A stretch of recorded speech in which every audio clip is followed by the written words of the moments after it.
update tayo. Bumalik si kaibigan. Patungkol po ito sa lindol ngayon na nakikita ng ating kaibigan. May kakaiba pong impormasyon si kaibigan, mga idol. Medyo mabuti ito, kaibigan. Bakit po kayo na bumalik? Ano po ba nakikita sa lindol? Salamat kung ganito. Kung ganun. Guys, si kaibigan nagpaabot ngayon. May magandang balita. Pero hindi pa rin tayo magkampante.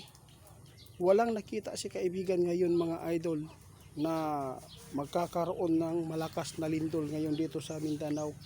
Ngayong buwan na to, mga idol, wala. Kinumpirma ng ating kaibigan.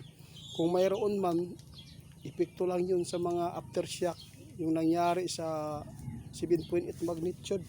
Ang delikado ngayon, mga idol, Visayas, Luzon, Kana. Ingat po yung mga lugar na babanggit natin, yung Bohol. Yung 6 na lugar na aktibo ang fault line dyan. May babala na si kaibigan dyan. Mag-ingat po kayo.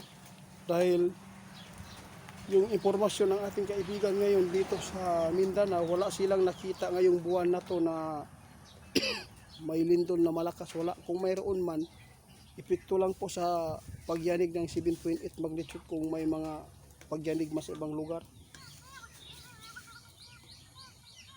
Pero sabi ng ating kaibigan, huwag pa rin kayo magkampante, mga idol, dahil sinabi na po lagi niya na hindi natin kayang hawakan ang mundo dahil mayroon po nagmamay-ari na pinakamakapangyarihan at hindi po natin alam kung ano po ang susunod na mangyayari. Basta good news dahil ang lupa daw ngayon, guys, sabi ng ating kaibigan, ay kumalma.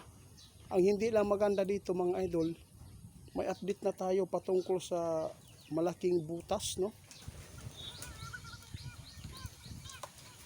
Grabe, malapit lang po sa dagat yun, mga idol. Yung nakitaan ng ating kaibigan. Makikita ninyo yan kapag may yanig po uli. Hindi po yan dito sa Mindanao daw, yung butas na kitaan. Salamat. Kaya tandaan ninyo, mga idol, ang pagpapaabot ni kaibigan, isa ito sa tulong na hindi tayo mapahamak at lagi tayo makaalala na delikado. Hindi maganda yung mga ipinapaabot ng ating kaibigan. Kailangan maging alisto tayo yung mga anak natin.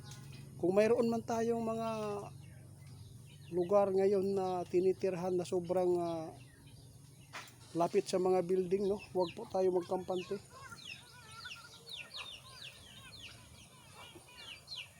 Oo nga, salamat po kaibigan. Kaya sa lahat po ng makapanood sa atin, paki-share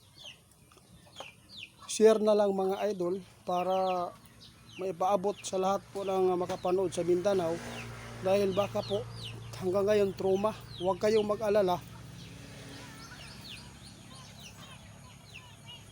Sige kaibigan, maraming salamat guys. Hanggang dito na lang.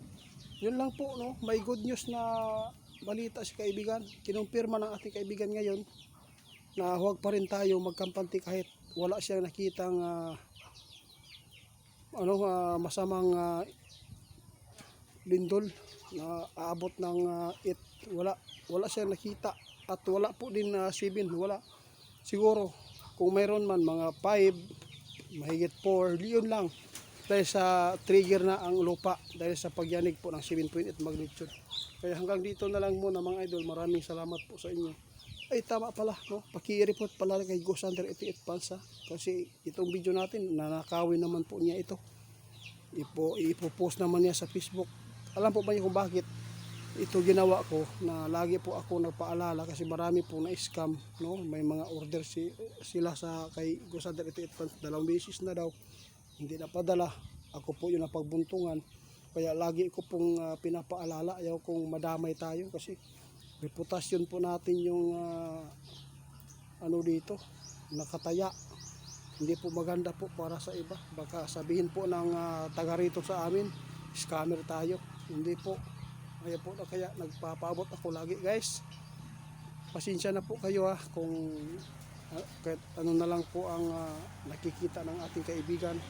pero ito po ay ikakabuti.